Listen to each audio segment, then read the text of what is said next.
करना चाह रहा हूँ।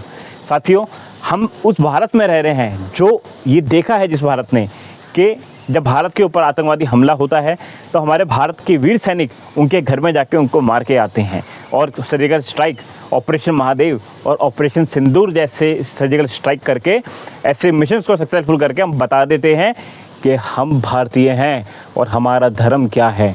हर हर महादेव का हुंकारा उन लोगों को चीख चीख के बता रहा है कि हमारा धर्म क्या है। और आप हमारा धर्म पूछ के हमसे मार रहे थे। अब सुना आपने कि हमने किस भाषा में आपको जवाब दिया।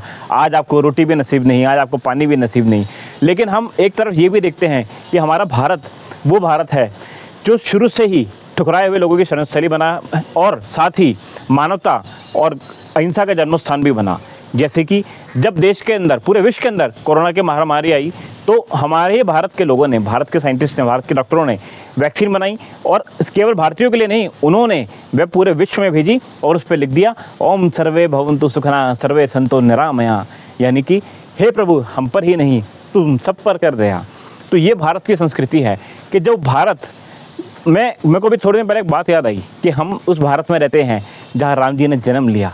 हम उस भारत में रहते हैं जहाँ हनुमान जी ने जन्म लिया, जहाँ श्री राम को प्रसन्न करने के लिए हनुमान जी ने पूरे शरीर पे सिंदूर लगा लिया।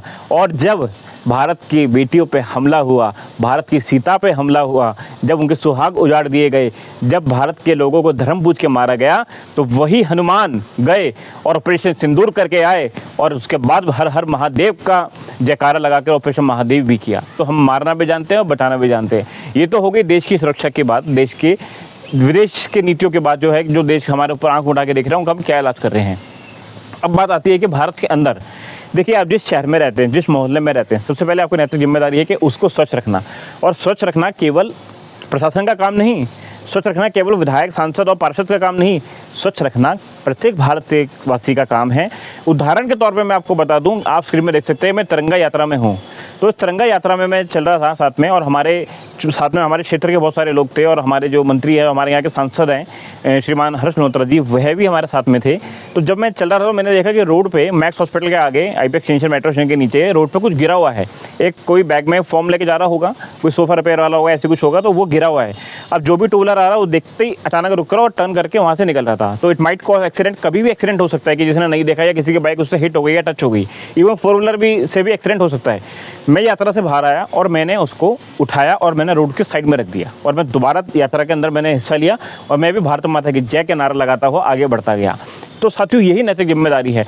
जितना भारत माता की जय का नारा लगाना जरूरी है, जितना तिरंगा उठाना जरूरी है, उतना ही जिम्मेदारी उठाना भी जरूरी है। अगर हम उंगली उठाएंगे कि उसने नहीं किया, उसने नहीं किया, वो क्या कर रहा है, ये क्या कर रहा है, तो हम सिर्फ एक आरोपी कहलाएंगे। और अगर हम जिम्मेदारी उठा लेंगे, भगवान श्री कृष्ण ने ये नहीं कहा कि वो क्या कर रहा है, वो क्या कर रहा है, वो क्या कर रहा है। मैंने बहुत सालों पहले जो वीडियोस बनाई है उसमें भी कहा है कि डिजिटल देशभक्त नहीं बनी है। आपको देशभक्त बनना है तो आप ग्राउंड लेवल पर उतरिए और तब काम करिए, तब आप एक अच्छे देशभक्त कहलाएंगे। ये जो सोशल मीडिया के देशभक्त हैं, ये भारत की संस्कृति को और भारत को खराब करने का कार्य कर रहे हैं। आप अच्छा कार्य करके डालिए ना।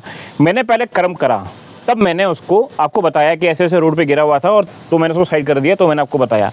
कई बार ऐसा भी होता है कि मैं रोड पे जा रहा हूँ, मैं देखता हूँ कि ट्रैफिक जैम है और लोग निकल नहीं पा रहे, तो उधर कोई ट्रैफिक निकालने वाला भी नहीं है। तो कई बार मैं जितना समय दे सकता हूँ तो मैं ट्रैफिक को मैनेज करने में, थोड़ा सी हेल्प करने में। और भारत वो देश है कि एक बार आप शुरुआत करो, आपके साथ लोग जुड़ते जाते हैं। उधम सिंह जी कहा करते थे कि हम तो अकेले ही चले थे मंजिल मकसूद पर, लोग जुड़ते गए, कारवां बनता गया।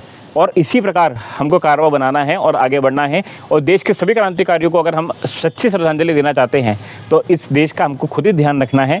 आपकी नैतिक जिम्मेवारी है, देश के प्रधानमंत्री जी की तो है ही, देश के गृह मंत्री जी की भी है, मुख्यमंत्री जी की भी है, मंत्रियों की भी है, सभी मंत्रियों की है। लेकिन वह सब मंत्री, प्रधानमंत्री, गृह मंत्री, मुख्यमंत्री, मंत्री बाद में हैं। पहले वे भारत के नागरिक हैं। जितनी नैतिक जिम्मेवारी उनकी है उतनी ही नैतिक जिम्मेवारी हमारी है। तो आज आप प्रण लीजिए मेरे साथ कि हम इस भारत के बदलाव के अंदर हिस्सा लेंगे और हम सबसे पहले अपने क्षेत्र को सही रखेंगे, अपने राज्य को सही रखेंगे, तो देश अपने आप ही सही हो जाएगा। भारत माता की जय।